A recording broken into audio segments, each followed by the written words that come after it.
Hello everybody, I will moderate this session, and first of all I will start to introduce our keynote speaker, Ida Auken. Ida is a former Minister of Environment in Denmark.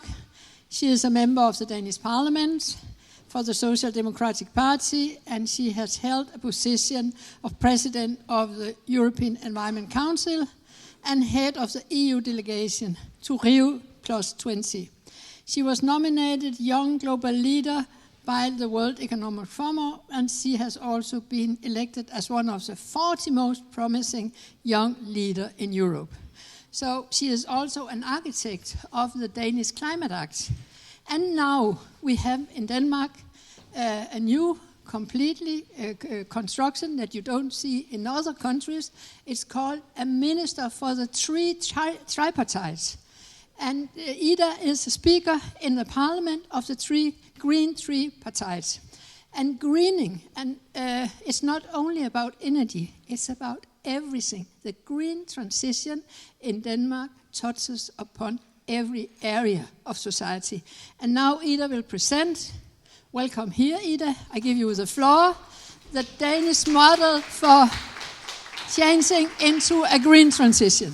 Thank you so much, Britta, and thank you all for being here. It's great to welcome so many important and intelligent European minds here.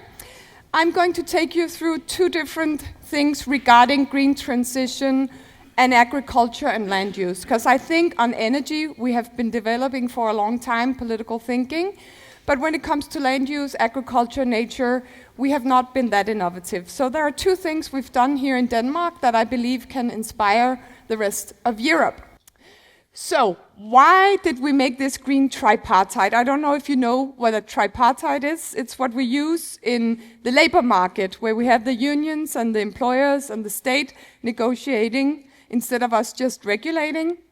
But we've made one on the green area, and I'll come back to how we formed that. But why did we need this? So we had a big discussion on CO2 emissions from agriculture.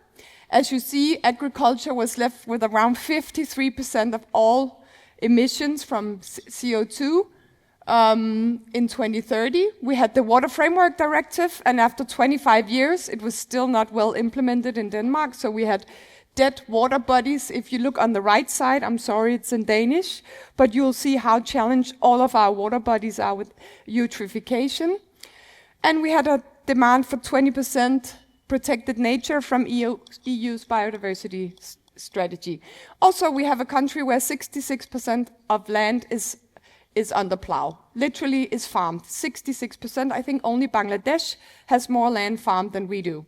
And of course, that intensity has given us all these challenges. You also see how biodiversity loss is looking in Denmark. So we were looking for synergies, and we try to get people on the same page. This is what we did with energy policies 30 years ago. We brought the parties together and the industry and saw, can we do something together with the goals we have set in common? So we did the same thing here with the green tripartite.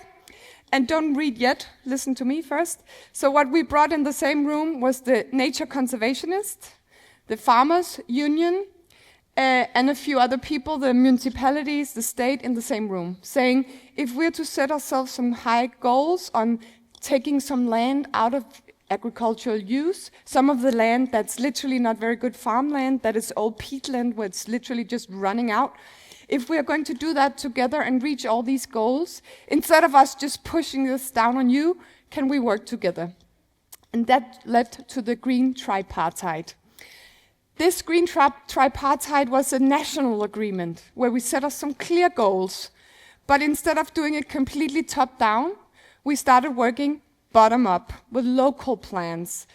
And these plans have been developing all of this year. So the tripartite was agreed last year, and this year the municipalities and the local tripartites have had this task of making the local plans. We've put a lot of pressure on them to make it in this year. Which land should be set aside? Where is the groundwater we can protect? Where do we want nature? Right now the goal was to reduce 13,780 tons of nitrogen in 2027. That's a lot, since we've been flatlining for like 15 years. 140 hectares of the peatland, you know, the very poor agricultural quality land that's not yielding a lot, we wanted to set aside. We looked for 20% protected nature and 250,000 hectares of new forest in 2025. But there was also this little one, 43 billion Danish kroners in government funding. That sometimes makes things a little bit easier. And if you look at it, we have organized the local work in 23 local green tripartites, where you put the same people around the table. You put the municipalities, the green nature conservationists, and the agriculture around the table to say, how are we going to do in our area? And they're developed by water bodies, so you share a fjord or you lead to the same open waters. And some places you have 2 municipalities and some you have 25, which can complicate things a little bit. But it's been a very, very important collaboration, and they've come up with plans now. This is from our system. This is the data system. It's actually working. Oh, that was pretty important, a data system that was working. Where right now the municipalities, this is the goals that they've put in. So where you see what I highlighted, I'm sorry it's in Danish. But as you see, when it comes to nitrogen, they have put in 150% of the national goals. And on the peatland, 181%. So they're really working out there, making the plans on how can we do this. And the next couple of years is then about getting the land out. Okay? Okay, so this is what we're doing to get, we have a lot of discussions. Are there enough support for the forestry? Is the land too expensive? Will the farmers enter into these projects? But we have a whip and a carrot, so to speak. So first we try with the carrot, a lot of government funding to buy your land or transition land from one to another, or you know, maybe this land is polluting a lot, I get this instead and I don't farm this. That is all still being discussed a lot, but we are really on a good trajectory. And I would say this is a model for democracy 3.0, because you set national goals, you set the money, and then you really deliver the job to the local area where they know how it works. And this has been done still without agriculture and nature conservationists killing each other, or anybody just leaving this. You know how controversial everything about land use can be. My second point to you today, and my keynote can only be 10 minutes, so I'll be brief in this one, but this is sort of a wake-up call to all of us. Okay, we missed the train when it comes to gas, right? We didn't understand the threat. Okay, here's another threat. Look at Russia. Okay, so Europe gets 25% of its fertilizer from Russia. 25%. It's actually the gas that we buy in a different form.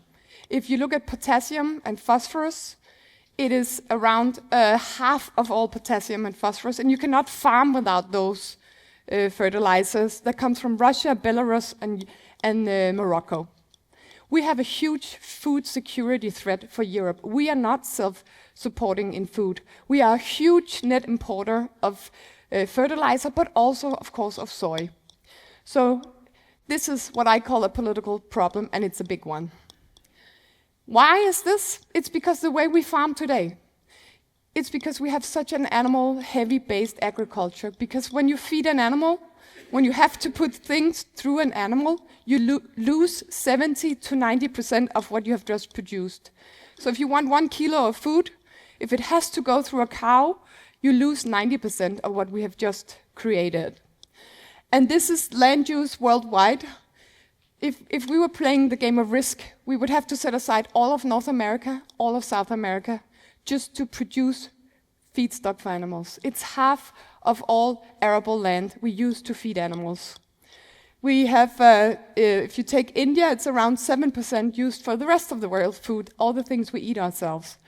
So this is why we have such a huge climate problem related to land. It's literally because we have to produce so much feedstock for animals.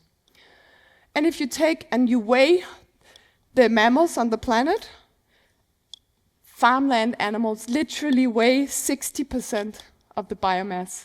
Human beings, 36, and wild animals, 4. You could do the same with the birds over here. So if somebody is wondering, why do we get all these zoonoses? Why do we get these diseases? How come COVID could spread so much? It's because we've created some extremely unnatural unbalances on the planet on what kind of living life we have. This is for the health side of eating more plant-based. This is a study from 1999 showing how eating more plant-based can actually restore coronary diseases, and there are a lot of really running fast, but you can get my slides afterwards. This is a study showing how much money the government can benefit if you improve diets. It's between 1 and 31 trillion US dollars compared on what you count. There's a huge health benefits for those who learn how to eat more plant-based. We made an action plan for plant-based food in Denmark. We want Europe to make one too. I cannot go too much into details because I only have 10 minutes all in all. But this one has also been funded with funds for plant-based agriculture in the whole value chain. And as you see, the applicants for this growing number is really impressive. Like, we have really, really good industry working now to create new products. We have research institutions knowing this is a thing we have to change, but it's a big system that we have to change, right? Because all the value chain is set up for animals. This is just one example, experimental production of lupine and soybean in Denmark, which is new crops for our farmers, new way of thinking about agriculture, instead of just becoming more and more intensive in one system. And in our agricultural schools, we are now working more on legumes. The farmers actually want to join. If we are willing to eat it, they're willing to produce it, I can promise you. But also, we have a green food chef now, so the vocational schools have learned how to cook really delicious food. Taste is the key here. You're not going to get anybody to eat anything differently if it doesn't taste really well. We have a lot of new products coming out. I know this is a big discussion in EU, but I can tell you that this is just potato, beetroot, lupin, the bean you saw before, and oat, fermented. It's not highly processed. It's just been yeast, like with a beer. So this is a very, very healthy product, much healthier than normal beef. This is 90% less climate, and it takes up no land. And it tastes really well. I can get my kids to eat it. I can even get our union people to eat this and say, it tastes really nice. And it's, 2% fat. It's not 10%. There was an American product called Beyond Meat. Some of you might know it. That was 10% fat, highly processed, full of additives. This is 2% fat. It's very healthy. It doesn't have any additives. It's a natural product.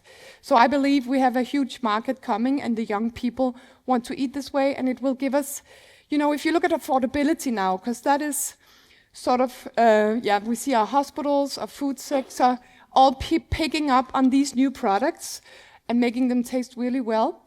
And the good thing is they are more affordable than beef. Like, how are we going to bring down beef in price when we know land is coming up? Climate change is removing land. We cannot just keep supporting that when we, on the other hand, could maybe mix 20% of this.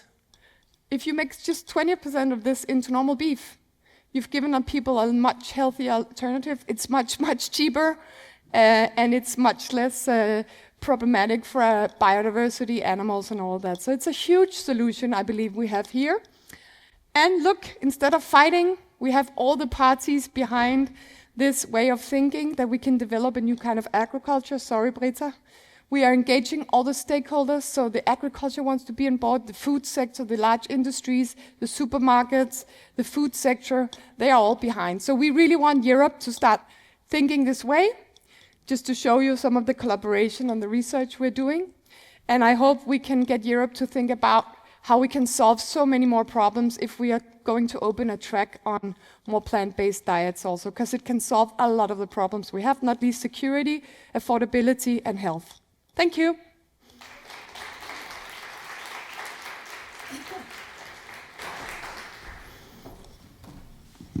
Thank you very much. Ida, it's very interesting, and also you start with the foods, commodity that we all need every day, and also in relation to the CO2 production coming from that. But what really impressed me was that you said that you could convince even union people to eat that kind of meat.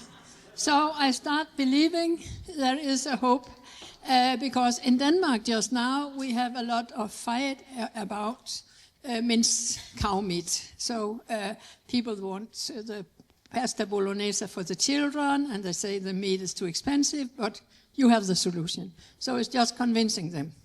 It's the next step. Thank you very much for your keynote. And now I will call the panel so we can start the discussion. First we have Laura de Bonfils, who is the General Secretary of the Social Platform in Brussels. And you have been working for Solidar, and you have MA from Roma on gender and social Europe. So thank you for participating. And the next on the panel is Jakob Ruben Hansen. You are an ear consultant. I know you are an economist also, and you worked in the European Parliament. And you is now working at the Metal Workers Union. And this is interesting because there was done a study in the CBS Copenhagen Business School about the elite, political elite in Denmark. Who is the more influential person in this country? And it seems in that report that it was the president of the Metal Workers Union. So you are together with very important people every day. You also worked in Africa, development studies. And finally, we have Brian Mathisen. You are a professor, full professor, at the Department of Sustainability and Planning at Aalborg University, but in Copenhagen. You are a member of the Technical Faculty of IT and Design and of Sustainable Energy Planning Research Group. And as far as I remember, Brian, you were called the youngest professor in Denmark some years ago. The young one, they always said, yes. And finally, we have Starola Demetriades, who is a research manager in the employment unit of the Eurofund. Eurofund was one of the first of EU's agencies that was founded in Dublin, and now we have 40 agencies, and there are only 3 agencies that are run by the social partners. And this is the Eurofund in Dublin, where they do research on the labor market. And you have done a lot on qualification, labor market, but most important, your PhD is from Aalborg. Yes, comparative study of vocational training in Denmark and Greece. So you know everything about Europe. Thank you for coming here, Starola. And we are going to talk about the green transition and if it's leaving someone behind. And first I will talk to you about this from the social point of view. When I was a member of the European Parliament and we thought that greening was renewable energy, I discovered as a Dane, a phenomenon we never talk about here. It's called energy poverty. And energy poverty was something they saw in the UK. A single mother having a meter where she had to put money in. I don't know if some of the older remember that from your childhood. And a single mother with 3 children, she could run off of coins at 6 o'clock in the evening, and then the whole family had to go to bed. This energy poverty, is that still something that is existing in EU? Because the Danish energy enterprises, they said, energy poverty is not our problem. We are not social welfare organization. We are energy production companies, so we don't want to deal with that. But I hope you have come up with solutions. And can you tell me what you think are the risks for the most vulnerable in this energy field? Hi, so thank you so much for inviting me and for this question. So, the energy poverty still exists, and it's not the only poverty that exists in the European Union, unfortunately. And actually, we're seeing the levels are but kind of stable, but they are actually growing when we unpack the numbers across our union. So while we transition, and we need to transition, it's not a question of we can do it or not. It's actually we need to move toward a green transition, but it has to be a just transition. So we need to take into account what are the implications for the most vulnerable of society, but as well for the society, it's for the whole society. So one of the things that we've been advocating for social platform is social platform and our members and with other progressive voices, but as well with FEPS and unions is we have been calling for a just transition policy framework in the European Union, because what is currently being done, it's patchy and not complete, and doesn't put binding measures for member states. So the Green Deal has started this process. It was starting some of the good measures of taking into consideration what it means for the most vulnerable and what do we need to support them. But actually, we're seeing that currently we're going in the opposite direction. Some of the good progress that was done before, some funding that were there are getting rediscussed. And we're seeing that there are some good member states that in their energy plans or their renovation plans are putting good measures in place, but it's still not binding and it's still up to them. And what is missing a lot is the consultation with the part of society they actually need to transition. So what we always say is, first of all, we need to break the policy cycle. So in the sense that it's like we need to have, when we do green policy, we need to have a social policy with it. So you can deliver just transition if you are putting in place, you're looking also at how do you support the people that you're asking to pay for more energy or for greener energy or for the renovation that they have to do in their buildings.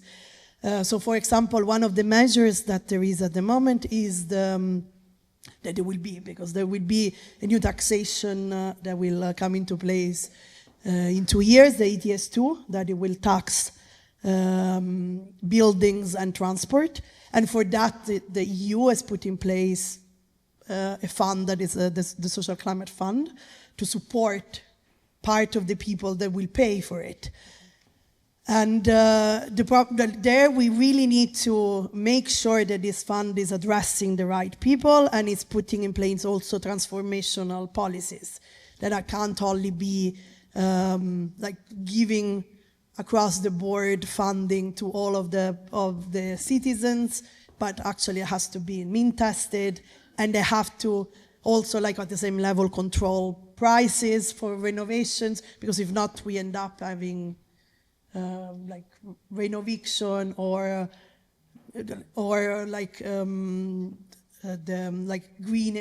green eviction or gentrification and kicking people out and creating more poverty.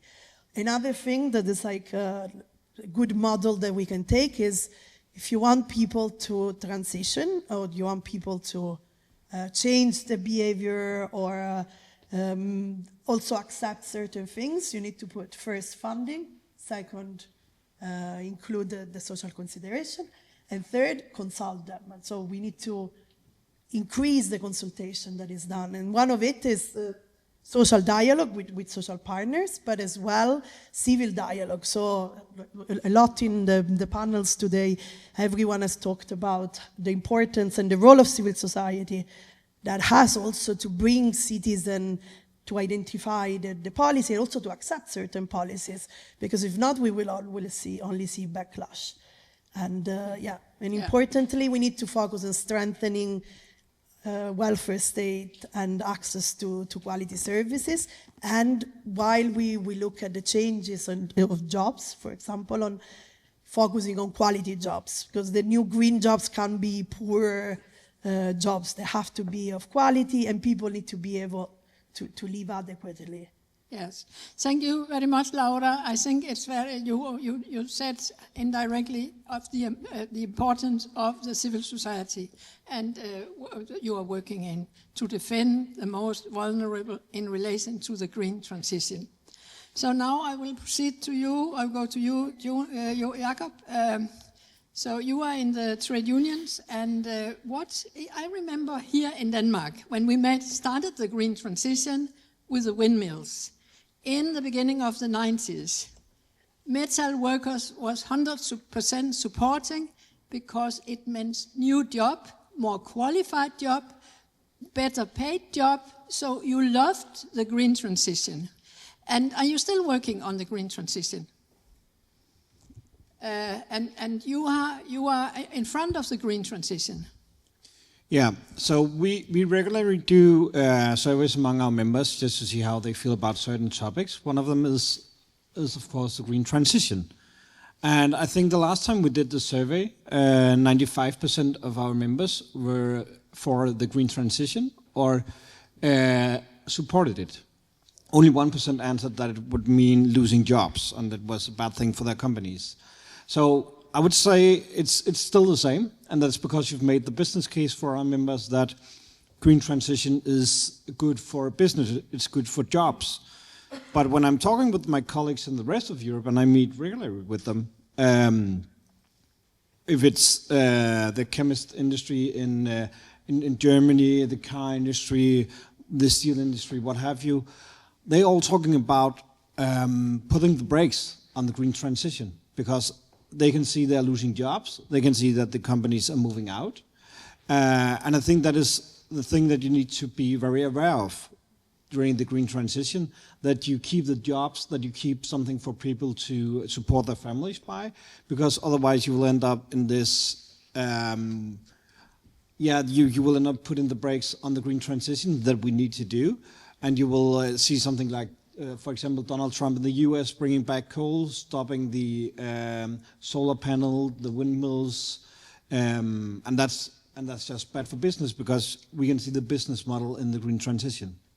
Yeah, but then it's a real conflict. If you here in Denmark, you see a lot of advantages, new jobs, new export market with the green transition, and your colleague in Europe, their experience is the opposite. So it's not only something they think, because I remember when we made the first directive on energy efficiency, I explained to my colleague, you can save a lot of money because you will spend less energy. But they said to get all that into work, it will cost a lot of money. It's huge investment. But this is a discussion you have in the International Metal Workers Union. Mm. Yeah. And that is also one of the things we can see that the green transition, of course, leads to more investment in machines in order to save energy. I know that some places in Europe you are very much against using robots or productivity increases. We are very much for it. We usually say we are not afraid of new technology. We are afraid of old technology because old technology will mean that we are less productive, we're less competitive, and we will lose our jobs. And when we see other trade unions trying to put the brakes on the green transition, all we can think is, well, right now you're just trying to build a wall around Europe, and this will not help you. This will just mean that you're putting the pain off in the longer run. Okay, you say you are not afraid of new technology, you are afraid of old technology. So I will jump to Starola. In Eurofund, you have made a lot of studies on the new competences. It means if you want to work in the new modern technology, green transition, you need different competences for the workers. And what was the conclusion of your Eurofund analysis report? Thank you so much, Britta. Yes, we have been doing work on the green transition and also on the qualifications of the workers and also the job quality.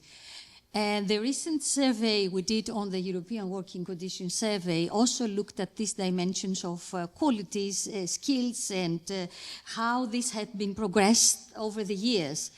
In the recent results are quite positive, actually. So we think that, we have made the progress in Europe regarding the qualifications. but you have to look at this sector by sector to be sure that this is working well for everybody and nobody's left behind. Because overall, we see that workers have been trained. It's about 40% of the workers that have been trained in Europe. But then if you look at the occupational groups, for instance, it's more about the health sector, the public sector, financial services. We also noticed that in half of the workers have been trained overall across the various sectors. And the other thing we need to take into account is that whether employees have the opportunity to use their skills at work. Because one thing is to have the qualification, and the other thing is that you are getting opportunities at the workplace to use your skills. So it's less than half of the employees in Europe, 44%, that have those opportunities. So then we need to work a little bit harder towards making this working. And not, for the green transition, of course, because this is more demanding than in other areas. Yes, absolutely. Okay, thank you. And I think it's a problem if skills and demands are not matching. But this we also have to talk more about. Brian, from an engineer perspective, we can design, how can we design energy and sustainability transition that are often not only technical efficient, but also social inclusion? Taking into account, we should include everyone in the green transition. So everyone get benefits. How do you see that? You have been working all your working life with renewable and transition to renewable energies. Yeah, so just to relate a little with what's been said here, the good news is that a green transition will require more jobs. So until we are fully transitioned, so to say, to a climate neutral society, then probably in the European context there will be 0.5 to 1 million more jobs connected to that compared to the business as usual. Then of course there's a question of whether people are skilled to do it or not, is it the right competences, but it's not a lack of jobs.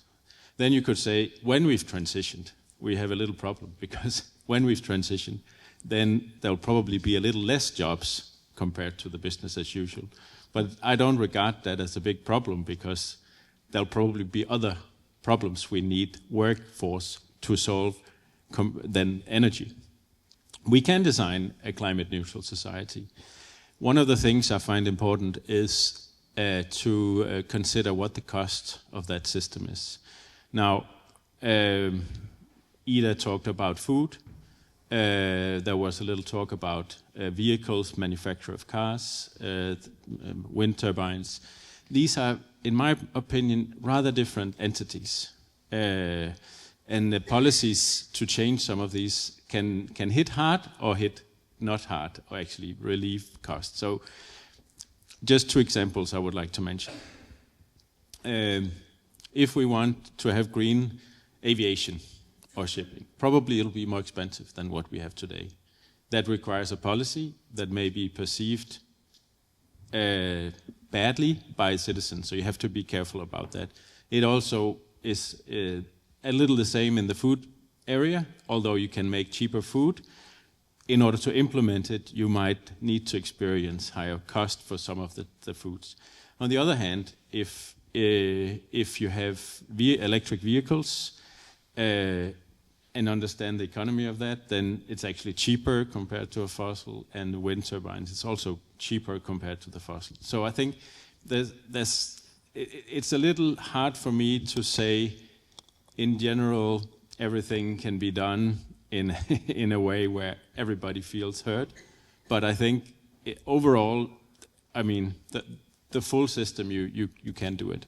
Yes, but it's interesting what you say, because last year I stayed in Berlin and I talked with some of my friends from SPD, and they told me, no, we didn't want to go together with the Greens and the Reds because it is too costly for workers. So we choose to go together with the CDU and give them even the Übermayor post, because they don't want to cancel parking places. Because if the Greens should decide, then they would put up the prices for the parking places. And then, as you said, with the flights, The rich will have access to fly. The rich will have access to parking places. And as I also understood from my SPD friends, they said old-fashioned food, old-fashioned produced chickens, they're very cheap. So every pensionist can have a chicken every day. Now, with the ecological chickens, the poor people can only have meat every third day. So this is where we have to find out how can we compensate. Yes, Ida. How can we compensate the poor for the green transition? So if we look at food, I mean, there's ways, instead of putting a tax on red meat, which I think is a really bad idea, and you will lose a lot of people's support, and it doesn't do a lot for transition, it's more virtual signaling for some good people. You can take away VAT on green food, for instance. That would be one way of really giving an incentive. Secondly, it's not true that this is more expensive. If you look at, I went to the supermarket yesterday, there are 2 types of beef. One of them had a third greens in it. It tasted exact same. I took it home to cook pasta bolognese for my kids. It was actually 30% cheaper, okay? So this is a very smart way of just mixing some of this into the product. Then if you don't even tell people, they won't notice. I mean, and then are we cheating them? Or do we need to label it very clearly 1/3 of something? And now EU has made rules of what we can call what, which I think is absolutely insane.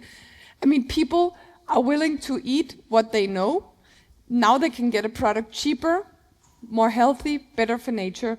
And I think I don't buy that food part should be more expensive. Of course, if you go ecological, but that is a different story. This is about shifting proteins from something where whenever you've created something, you lose 90%, or you create something different. Let me give one example. Our potato farmers, a company called KMC, on 3% of the land in Denmark, they can produce enough food for 25% of the population.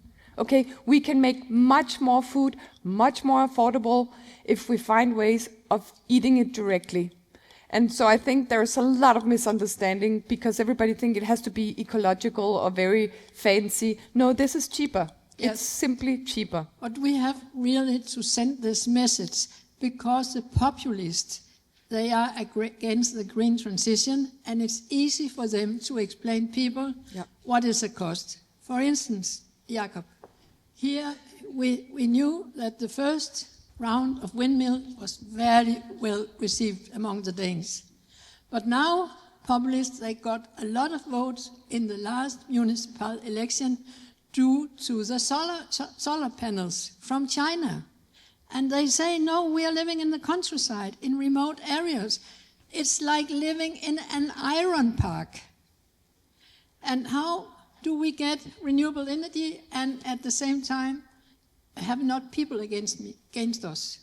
Like they have more windmill on the land and these kind of things. Do you have an answer?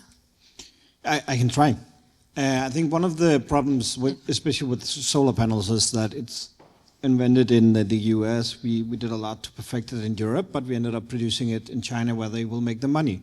And that is what people experience when they see the solar panels going up, that it's not produced in, they're not producing it, it's produced in China, shipped to Denmark in order to put them up, so they don't get any value out of it. If you take the airport, which I guess a lot of people here came by, when they came here, when you had that in the old days, you had no complaints about the airport being noisy at all because everybody who lived around it worked at the airport, so they of course knew that, well, it will probably make some sounds. And the more you've seen people living in the area who does not work there, the more you've seen the complaints go up. And I think it's the same when you're talking about the solar panels, when you're talking about the windmills. If people don't see the benefit to their jobs, to their everyday, they will just see a windmill or a solar panel taking out their view, and then they will be against it. You think so? And Brian, what do you think? Yeah, I think just alluding to the municipal election and this PV debate in Denmark, I think there is a rather big problem here, in my opinion, with that we have to be able to have a green policy without overshooting on how much renewables we need when. And then I think we also need to think about that specific, of course, I like to talk about technologies separately because they have separate characteristics, but specifically for PV, we can see that there's actually probably enough for the next year or two, and then we can get some more on the roofs. And to take this, I think it has been a big mistake, not that other parties have not taken ownership of this debate, because when we look at the numbers, it's quite clear that we have a saturated market in actually not only in Denmark for PV, but in many other places. And then when people like me or others say that, we automatically become like, you know, a little conservative, and you don't want the green transition. It has nothing to do with that. It has something to do with putting efforts in the right places at the right time. Okay, so you want to take some of the solar panels in the fields? Not all of them. Put them on the roof in the cities? Not all of them. Some of them. And I'm just saying the next. In the cities. We only need 5-10% growth in the Danish and many other European cases every year, and this can easily be integrated. And I'm just a bit disappointed, to be honest, that no other parties has taken that up, and it was left behind. I think it's. It could have changed a lot of dynamics, I would claim. We offered them a lot of extra votes in the for the Populist Party. So, Osterrola, I would like to ask you about Eurofund's research about evidence on working condition in the green economy, because my impression is that some of the best working condition, best paid jobs, is in the energy sector, with less stress, with more permanent positions, and so on. And what about this all coming up? Is that still the same? Well, again, we have to look sector by sector, because the transition is not creating equal results for everybody. So we looked first of all at the green transition and how this impacts occupations. And we know that green transition will create new and emerging occupations. It will also transform some occupations and some tasks. And there will be, in other cases, no change, or there will be increased demand because of the green transition. And then what we tried to do then, we looked into things that, affect the job quality. So let's look at the new and emerging occupations and see what are the job demands and what are the job resources within each of these categories. So what we found is that workers in the category that is called new and emerging occupations are better resourced than those who are in categories of increased demand, which means that those are more disadvantaged, the last category. This means that policies need to place more emphasis there.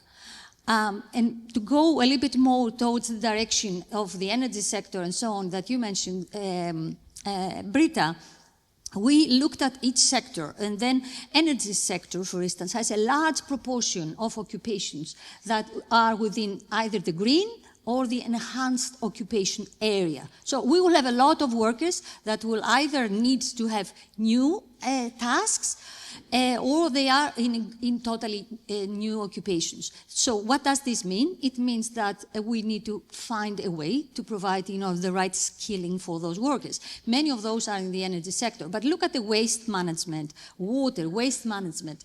Look at motor vehicles, for instance, sector. Motor vehicles. Or construction sector. Again, large proportion of workers, like more 20% of the occupations are falling in that category of either green or need for enhancing our skills. So it's a mixed situation. So we have to see this sector by sector. And it's not enough to say, oh, we need more engineers in order to make this happen. No, we have to say engineers in the for solar panels, or we need to have engineers in the motor vehicles or in the waste management with this subcategory over there, in order to make sure that the vocational training curricula are accurate and they respond to what the market needs. Otherwise, we may produce workers whose needs are not matched with the labor market, with what the labor market needs. But when you mention these areas, these sectors, building, energy, enterprises, and so on, I think we have a huge gender imbalance. Yeah. And we need to attract more women to these areas and give Thank you for reminding me. Thank you for reminding me that. I was going to say that many of the newly created occupations or occupational tasks will be performed by men. So here it is a big challenge of attracting more women into those kind of jobs.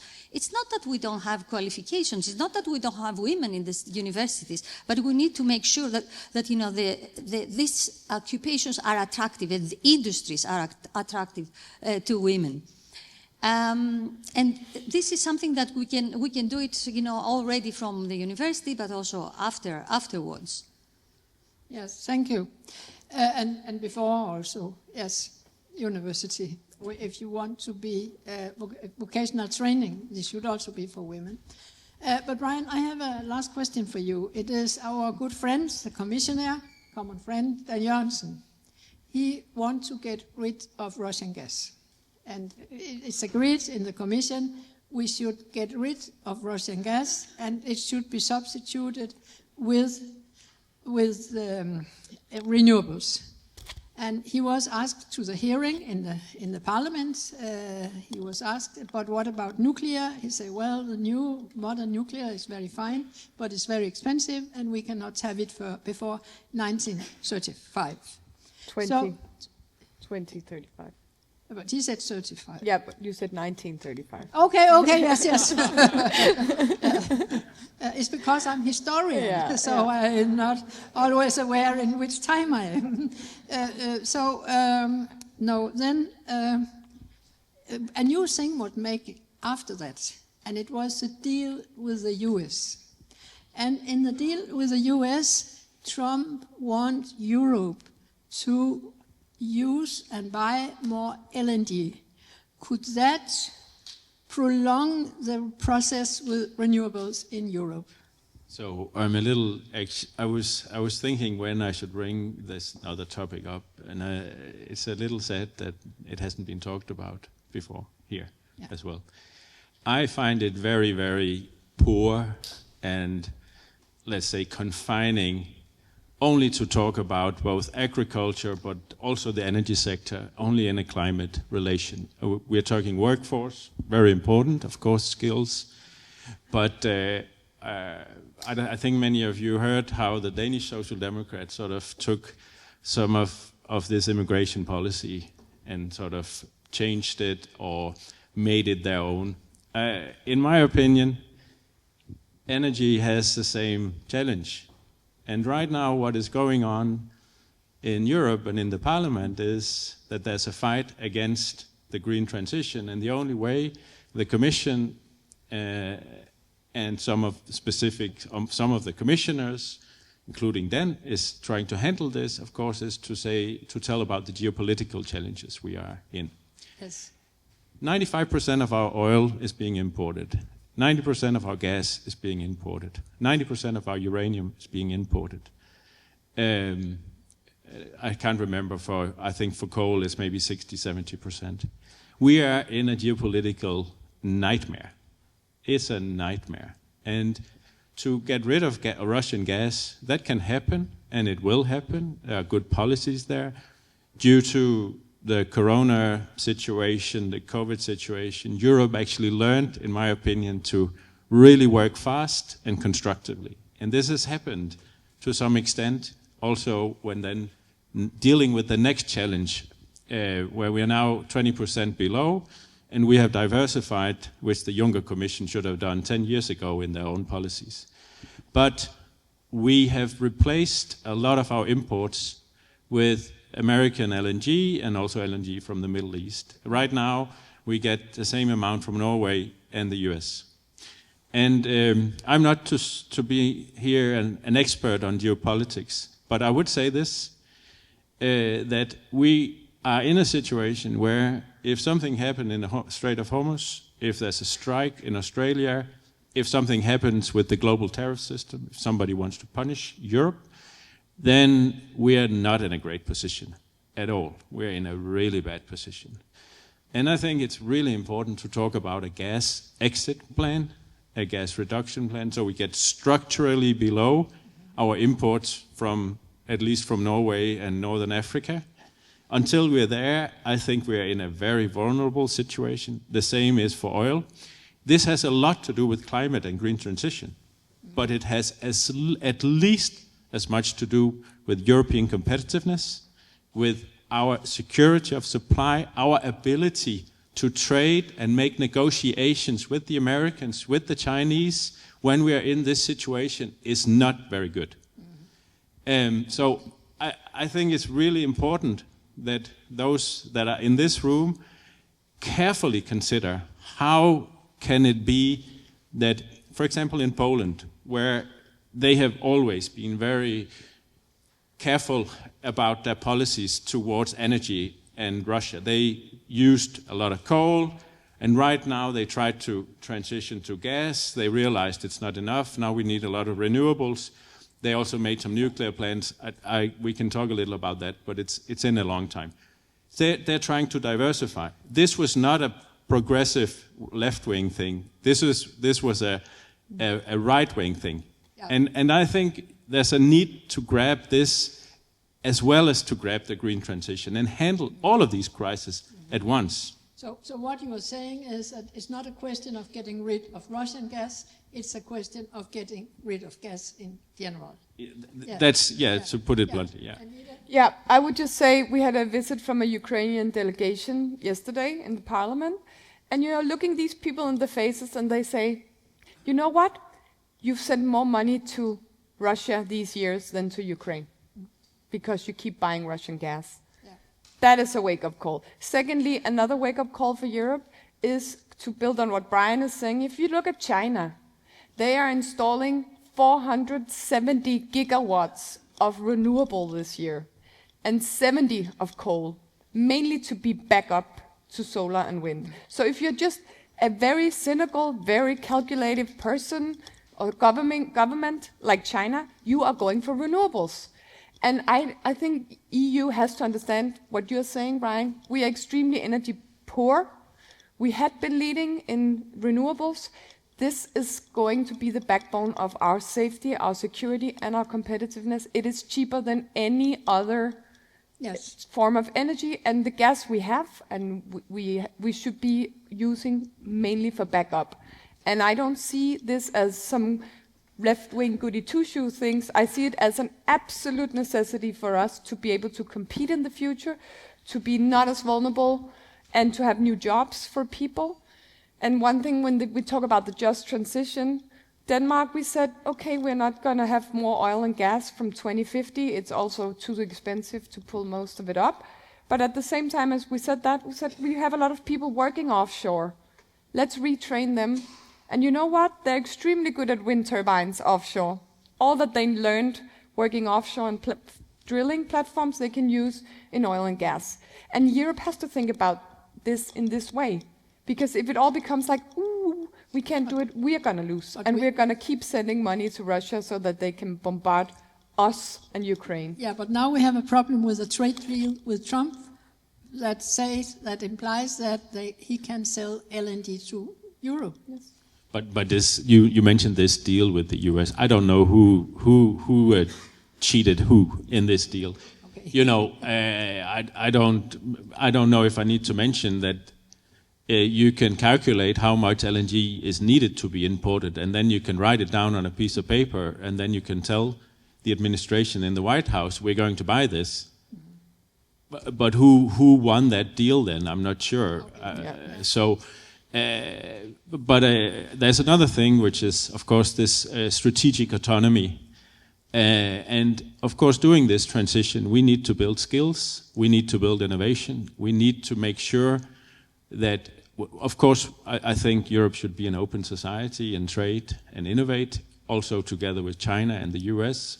But we also need to make sure we have the manufacturing skills, that we are not exporting, for example, all of our competences within wind turbines, that we win 30-40% of the market for the next generation of PV. So there's a lot of issues that we need to deal with. Yes, and a lot of issues is from the 90s, because in the 90s, the solar lobbyists had to compete with the wind lobbyists. And your uncle said, we are a small country, Svend Auken. So we have to start prioritizing only the one thing. And this was the reason why we started with the wind. But I think the audience here, they have a lot of questions. So, and time is running. So do you have any questions? Peter? Thank you. I was a member of the first board of FEPS, so I'm very proud of what it has developed into. Thank you for that. Today I'm with the Electricians Union in Denmark, and we see it with this perspective, that the green transition in the energy sector is a question about electrification. And we need a lot of people to do that. And we've looked into how many more electricians do we need, and we need quite a lot. So the discussion about that people would lose jobs because of the green transition seems, from this perspective, strange. I know there's a lot of things which is behind it, but the anxiety of losing your job, but there are a lot of jobs coming in this electricity sector. In fact, one of our challenges is probably if we are going to have labor enough, qualified labor enough, to build what's needed for the electrification. And then that poses a question about how do we get that labor? Because this electrification will take place in every European country if we follow what's said by the panel. So we probably are going to need also outside European labor in this sector. And then we have to be careful, because this is also critical infrastructure. And we need to have those things built in a qualified way by our standards. So is anyone in the panel having an answer to how do we solve that? We will definitely do what we can in order to get more people to get electricians, but that may be even not be enough. And then just, you mentioned the gender perspective in this. Within the last 10 years, we've doubled the number of female electricians from 2% to 4%. Okay. So you're definitely right, there is a possibility there too. Thank you. Yes, we take one question more. I'll stand up. Hi, my question is primarily to Ida.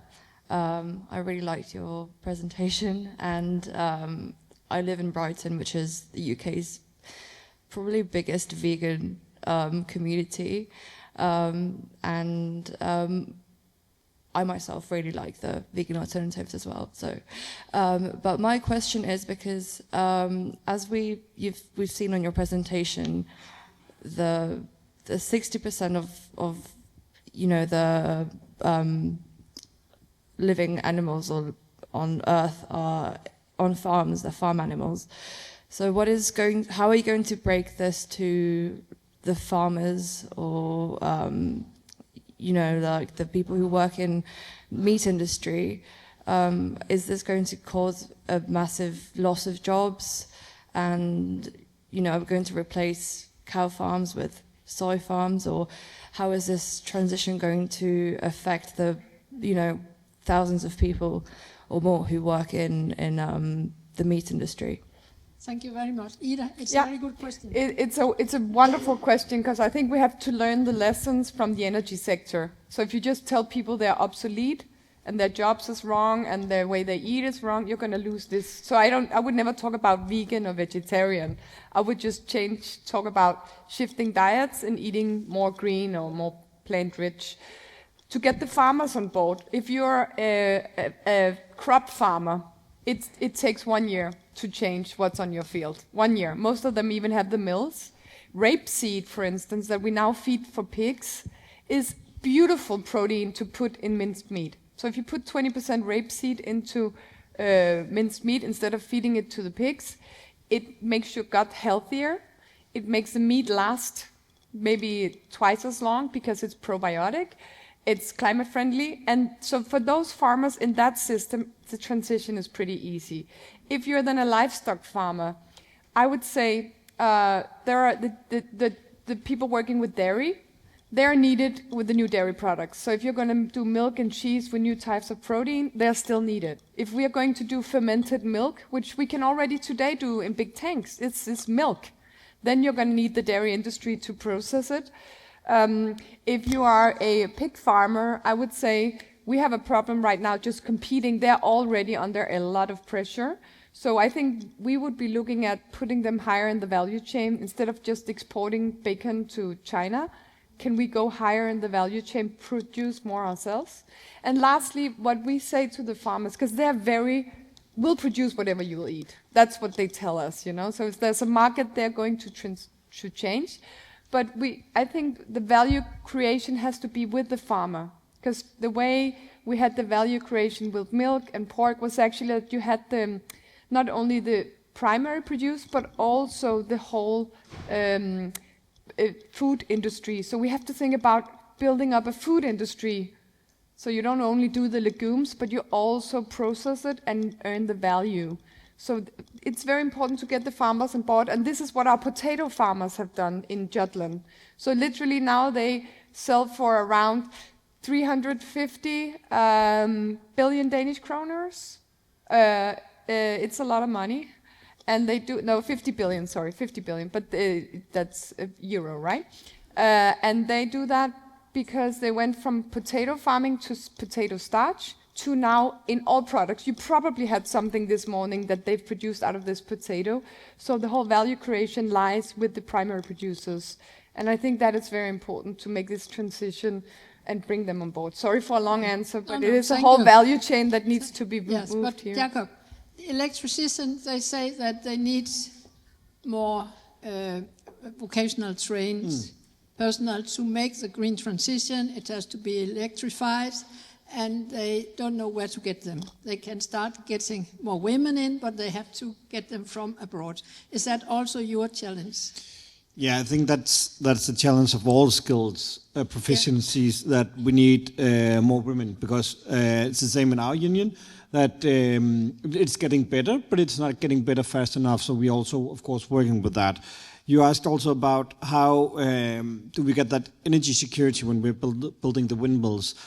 I think it's rather important that we build this ourselves in Europe, because if all of our energy infrastructure, windmills, so on, are built in China, we don't know, we can't be sure if they can stop it tomorrow.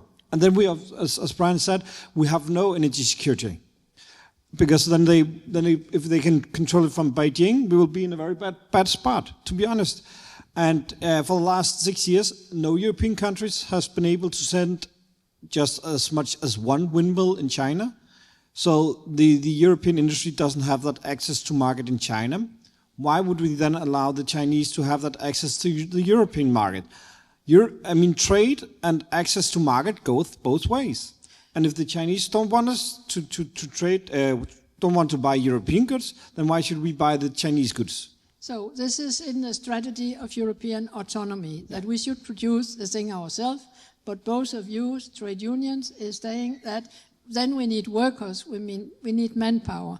But do you then think we should import the Chinese to do it in Denmark, or what? I don't think we need to do that. I think we can do a lot of this by upskilling, by upskilling and reskilling. When we're talking about European champions in the Draghi report, and bear with me for a moment here, we're talking about getting these huge European companies that compete in the world market.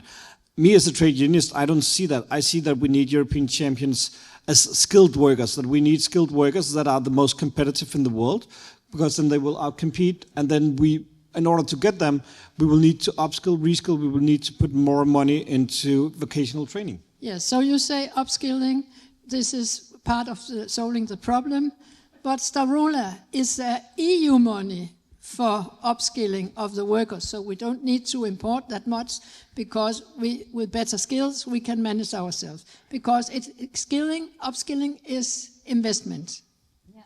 Well, absolutely. There is money available. We have the European Social Fund, that is available to all countries. And now it is revamped. It's going to be, we're going to have fresh money into that. But of course, this is in combination with national funds. And the other dimension we need to take into account is that we can have sectoral organizations that, with the participation of both employers and workers that can co-finance that skilling, because these two actors, I'm not talking about the energy, because we talked a lot about the energy, and it's not only about the energy sector. I think it's wider. So if each industry sit together and have a plan, the plan could be about decarbonization of the industry, whatever that industry is, whether it is chemicals, whether it is cement industry, any of the industry that needs to decarbonize. Then we need to attach to that the dimension that is related to skills. How do we know? We need to make an assessment in the industry. How is the sector likely to be affected? And when? How soon? Which of these skills need to be replaced and when?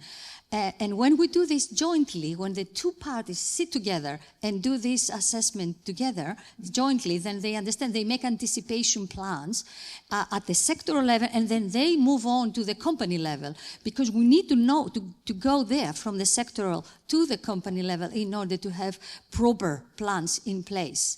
And there is also a need to take into account the voice of the workers at the workplace. If they are not consulted about their own skills, about their own needs, how are they going to be willing to collaborate? Because yes, there might be an offering, but if this offering is not taken, then you still have the need for more workers. We have several examples, of course, from Denmark, but also from other countries, like, for instance, in the Netherlands, where trade unions and employers together developed a tool to do a self-assessment. So if you, as a worker, are hesitant to do the self-assessment yourself and feel that you're vulnerable, oh, my employer is now going to see that I don't have the skills needed, you might not do it. So what they have come up with is to develop an electronic system, automatic system, where you as a worker can go online, put your qualifications on, see where you are lacking, what you are lacking, and what is your company or your sector needed, and then you can make an application either at the sector, within the sector agreement, or at your workplace, and say, I need this training, which is going to be useful. Who would say no to that? Okay, and Laura, you as a gender specialist, how do you think we could attract women to these more traditional male jobs? Well, also intervening on broader policies. Yes. So, for example, supporting the access to more like insertion of work, or like having care facilities or others. But as well, you start from looking at the quality jobs. Like, it goes back to that. Like, just to complement the right to reskilling, and the right to reskilling needs to be part of our jobs. So a good job could attract also different people that have the need flexibility in terms of caring situation, but it's broader. You also need to start addressing at societal, like the division of care responsibilities and other things. So it's all like... Yes, I see. But the care responsibility is not an issue in Denmark, because in the 1960s, instead of everywhere in Europe, they imported labor. And especially in Germany, they discussed, should we import labor? Yes, because Wolfgang, he wants his hot meal every day. In Denmark, we say, no hot meal for you. We put your wife on the labor market. And to put the wife on the labor market, you have to make kindergarten. So we have kindergarten. But what I don't see here, even if we have kindergarten, I saw in Lisbon a woman working on garbage with these big garbage cars in the streets. So I went to her and I said, so here in Lisbon you have women working on garbage. And she said, of course, Lisbon, the municipality of Lisbon, they employ men and women, and this is normal. But go to Copenhagen, and we have childcare here, no problem with childcare. Go to Copenhagen municipality and ask them if they, in their wildest dream, could employ a woman for that. Never. But she's not applying for the job.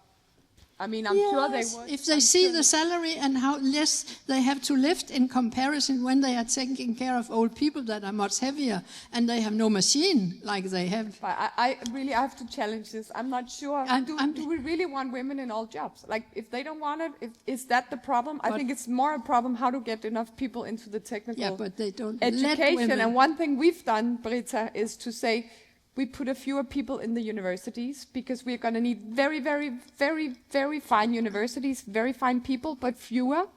And then we're going to push more into the technical and the vocational schools and value that more in society. Say that is, you need to be the best in your technical field. Yeah. So I think, and sometimes is it the biggest problem that we don't have female waste? No, but I think it's very strange that females have no access in the Copenhagen municipality to work with waste, because I have checked it. Do you know somebody who wants the job? I know a lot. Okay. Yeah. So,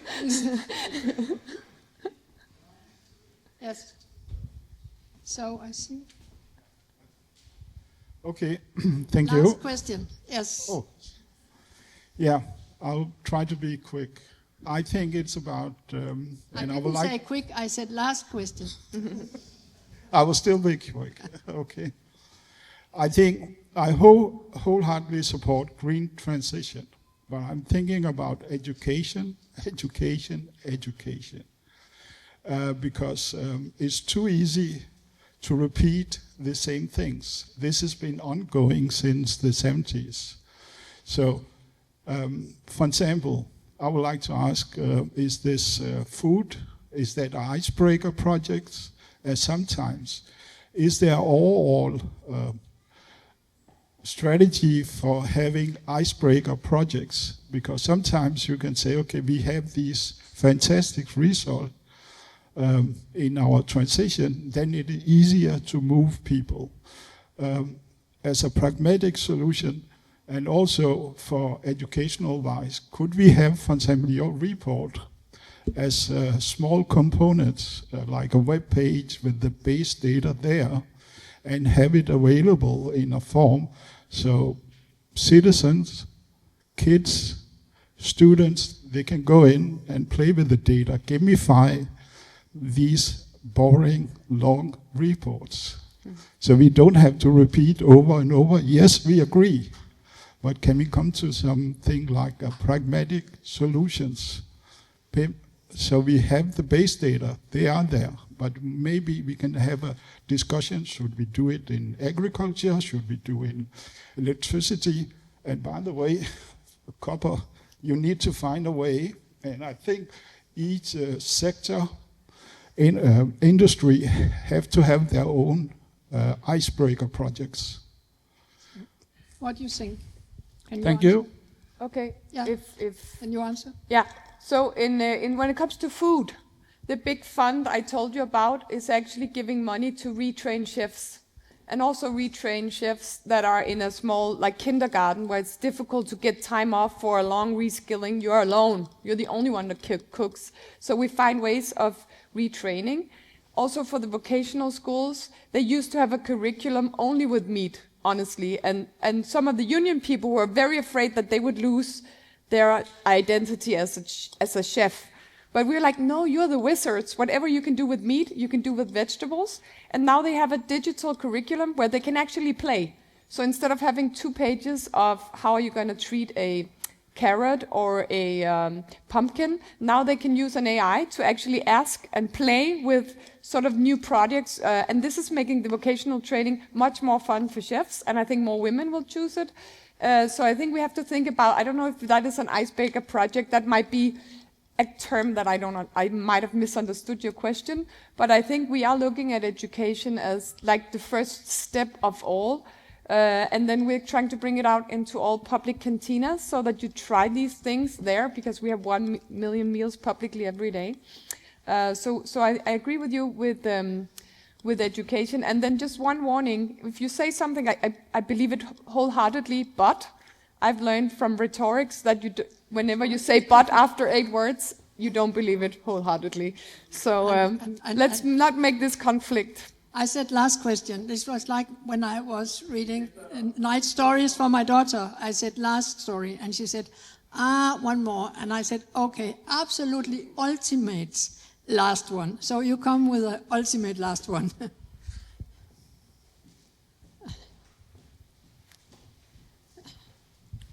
Hi.